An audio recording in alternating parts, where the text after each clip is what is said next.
So what are some tips that you give your patients that you think are super important that they might not know about? Well, with the immense amount of information that's out there on the web particularly, and chat groups and blogs, as well as friends and family and of course your doctor, it's important that women are able to filter information to what's accurate and correct. So there are certain core pregnancy rules, if you will, in terms of health and optimizing pregnancy, and then certain things that I think women are unaware of. I'm sure you're aware that Monistat sponsored a study, Health Below the Bump, which really was done in order to check on these rules and women's misconceptions. And actually they found that 84% of women doubted their health choices during pregnancy, and that's a significant amount, so we need to do a good job of educating in general. Sure, and what do you think some of those health choices are that they doubt, and what can women be doing to feel, confident during their pregnancy? I think women doubt all kinds of decisions. Women certainly change their lifestyle habits during pregnancy, whether it's with cleaning products they're using in their homes or skin products.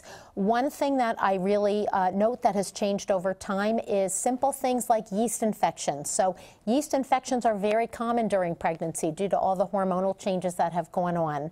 And I find, and the study found, that half of women were actually taking an oral tablet for their yeast infections, when in fact a recent study suggested it might increase the risk of miscarriage. So I recommend Monistat 7 to treat yeast in pregnancy, and in fact Monistat relieves symptoms 4 times faster than the prescribed oral pill. But the CDC also recommends 7-day cream for yeast treatment during pregnancy. So when they advocate for that, I advocate for that. Yeah, and I actually have an interesting story to back that up. But I wind up getting diagnosed with gestational diabetes during my pregnancy, and I went on. I always go on this camping trip up in upstate New York, Glen Highland Farms. It's near Cooperstown. So you're out in the middle of nowhere. And, my doctor had said that it was okay, obviously, to do a little bit of walking, and we were enjoying the day. And all of a sudden, I had this episode where almost it felt like my water had broken. Oh, like my. We panicked. It was wet everywhere, and we're in the middle of nowhere. So we have to basically hike back to camp, figure out where the nearest hospital is, panicking a little bit, get there, and I wind up having a yeast infection. So it was something that I didn't realize that I could get. And actually, what I was treated with was Monistat. So, we're trying to find the drugstore nearby to be able to treat that. But I didn't realize that you could get, this could happen because of your pH balances. Absolutely. Especially if you have gestational diabetes. So that was something new to me, and I wish I may have known, that my pH balances were changing, because I had this panic episode. And even when we got to the hospital, they were like, it might be a yeast infection. Let's just, we have to run the test to check to see what's going on with your amniotic fluid, if there's anything there. So, maybe if I had known a little bit more too, I wouldn't have had that panic episode. But Monistat did actually come through for me, because, we had to pick something up to be able to treat that while I was still out, 5 hours, 6 hours away from my house. So what do you think in regards to nutrition and superfoods and supplements? Are there certain things that you recommend there that are important? Well, first, I'm glad you had the thought and the availability of a hospital close to your hike to determine it was a yeast infection. I'm glad Monistat 7 came through for you. But, this is exactly what we're speaking of when we say women don't always know what's going on, and I'm glad that you took the initiative to see a physician to figure this out. In regard to your question about diet, look, we typically have certain dietary rules and restrictions, but they're not too strict. We certainly limit some of the large fish to limit mercury levels in the blood. We talk about pasteurized cheeses only in diet, try to keep it as unprocessed and natural as possible. So these are some general things that have changed over time, and I think your question about diet is a big one. In terms of superfoods, I think, you know, if there are berries or whatnot that you're considering, that would certainly be reasonable. But when in doubt, check with your healthcare provider in regard to diet. And surely with gestational diabetes that you were dealing with, your diet may have been modified a bit. Oh, definitely. Yeah, I had to monitor myself, you know, every day.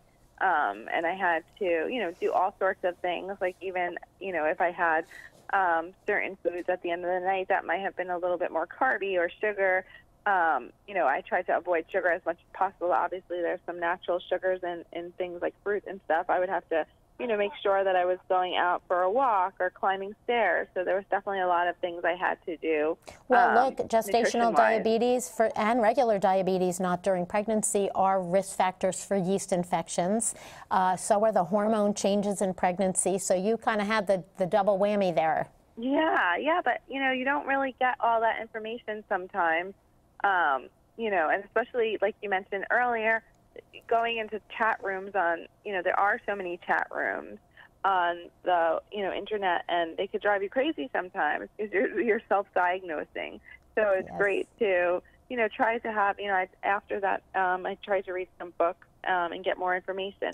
In regards to age, like I had Tatum, my little one, at 44 years old. So I'm obviously, you know, it was an older pregnant mom, and are you seeing anything in regards to age and age being a factor in all of this? Well, look, age is a factor in the sense that women who are above 40 for sure might have increased risk with certain medical issues, including gestational diabetes or high blood pressure, and I always defer to the healthcare provider to manage those individual risks. But some of the general advice and rules of pregnancy, if you will, are across the board regardless of age, whether it comes to diet or household products or treating a yeast infection, for example. Yeah, and if you are looking to get pregnant and you have regular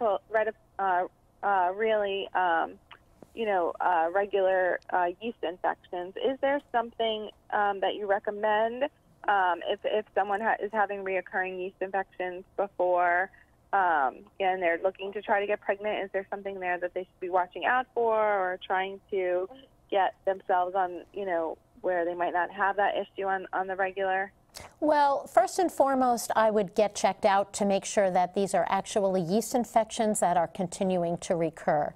Secondly, speak to your healthcare provider about appropriate treatment because, again, the Monistat 7 or the topical creams are what's recommended both pre-pregnancy, you know, if you're attempting conception, and during pregnancy. At other times of the life stages, there might be alternative treatments for somebody who's particularly prone to yeast. Keep in mind other risk factors for yeast, diabetes in general, hormone fluctuations, menstruation, antibiotic use, immune deficiencies of some sort. So there are often other medical issues that need to be looked into so that you can get to the root of the problem rather than just treating it. That's great. And how do you recommend people to do that? Do they go to their physician and maybe do some blood work and some tests and that sort of thing? Absolutely. So an examination, a history about what's going on, an examination, perhaps some cultures or sensitivities to what's going on in that area. And yes, some blood testing might be helpful as well. Great. And then where can I find more information about all the stuff we talked about today and maybe some other great tips? Yes, absolutely. You can visit monistat7.com for some very good and valid and up-to-date information. That's awesome. Well, I appreciate all of this, and you know, I think just even putting it out there about knowing when you get diagnosed with gestational diabetes, that you just have to be aware of some of these things. You're absolutely right. Well, thank you so much. You're quite welcome. My little guy, Peter Michael's, crying in the background, so I'm going to go back to him. And thank you so much for this info, and I will make sure that my readers know about the website. I appreciate that. Thank you. Thank you. Bye-bye. Bye now.